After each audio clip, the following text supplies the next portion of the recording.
Hey everyone, welcome to this explainer on advanced PID control and optimization, produced by Dr. Nima Mahidian. In this session, we're taking a truly fascinating journey, starting from the fundamental nuts and bolts of how we control physical systems, all the way to the highly precise, calculus-driven world of mathematical optimization. So here's our game plan today. First up, we'll break down the anatomy and empirical tuning of these systems, and then we're going to dive right into mathematical error optimization. All right, let's kick things off with part 1. Anatomy and empirical tuning. Take a look at this roadmap.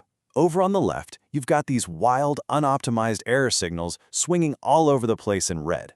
But as we filter that chaos through the PID controller block right there in the center, we eventually smooth it out into that perfectly controlled, optimized green line on the right. And really, that's the ultimate goal here. Before we optimize anything, let's quickly align on the baseline terminology. And honestly, the anatomy here is incredibly elegant. You've got your set point, which is your ultimate target. Your controller is constantly reading the error signal, which is literally just the gap between where you currently are and where you want to be. It takes that gap, computes a fix, and forces the physical plant to match your exact set point. So how do we actually make those corrections? Well, we start with proportional or P control. It's exactly what it sounds like. It applies a fix directly proportional to the size of your current error. Super handy for simple things like filling a liquid storage tank. But check out the graph on the right. Notice how the green line never quite touches that dotted blue set point line? That's the persistent steady-state offset. It gets you close, but no cigar. To close that gap, we bring in proportional integral, or PI control. By adding that integral action, the controller starts keeping a running tally of all your past errors. It uses that accumulated history to ruthlessly drive the steady-state offset to absolutely zero. You can see it perfectly hugging the set point there. The catch, though? All that accumulation can make the system a little less stable initially, giving you some of those early wobbles. Now, what if we want to look forward instead of backward? Enter proportional derivative, or PD control. Think of the derivative component as a mathematical crystal ball. It predicts the future by looking at the rate of change, actively compensating for delays or phase lag. It essentially acts like a shock absorber, keeping the whole system rigidly stable even when you're throwing really aggressive corrections at it. But derivative action has a massive Achilles heel. It's an absolute rock star for slow, smooth processes like industrial heating, which is that top graph. But look at the bottom graph. See that chaotic red mess? Derivative action natively amplifies high-frequency noise. So if you're dealing with erratic fluid flow, derivative control will literally shake your system apart. In those cases, pure PI control is strictly mandated. And that brings us to the controller selection matrix. This is the real-world cheat sheet engineers use to pick their setup. It's a simple logic tree based on your physical limits. Need to kill offset? Need to handle lag? How much noise can you tolerate? Got a sluggish temperature loop? Go full PID. Dealing with noisy flow control? Drop the D and stick to PI. It's all about picking the right tool for the job. Okay, so picking the architecture is the easy part. It's just the hardware setup. The real beast of a challenge is figuring out the precise mathematical dial positions for those P, I, and D parameters. Finding that exact calibration is literally the critical factor that dictates whether your plant hums along beautifully or ends in catastrophic failure. Back in the day, how did engineers find those magic numbers? They used the primitive, traditional solution, the Ziegler-Nichols method, academically known as the marginal stability method. It's a rigorous, brute force empirical approach. You basically push a closed-loop system right to the absolute bleeding edge of instability just to measure its fundamental characteristics. Here's how they executed it. They'd turn off the integral and derivative actions entirely and just slowly crank up the proportional gain until the system started oscillating endlessly.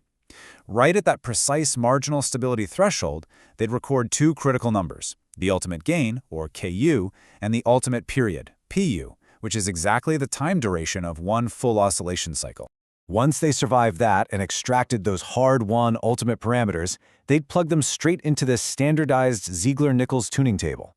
Whether you were setting up a basic P controller or a complex PID loop, this table gave you the empirical multipliers you needed to get your optimal starting points. But what were those formulas actually trying to achieve? Well, those specific multipliers are mathematically designed to hit a target known as the quarter decay ratio. It's a super aggressive, fast response where each new peak in the oscillation is exactly 25% the amplitude of the one before it. It forcefully snaps the system into line. Here is the massive, glaring catch, though. Forcing a real-world, multi-million-dollar chemical plant or heavy mechanical system into continuous oscillation is incredibly hazardous. You're risking total mechanical or chemical failure. It's simply too dangerous to do on a live system, which is why modern engineering strictly forbids doing this on physical hardware.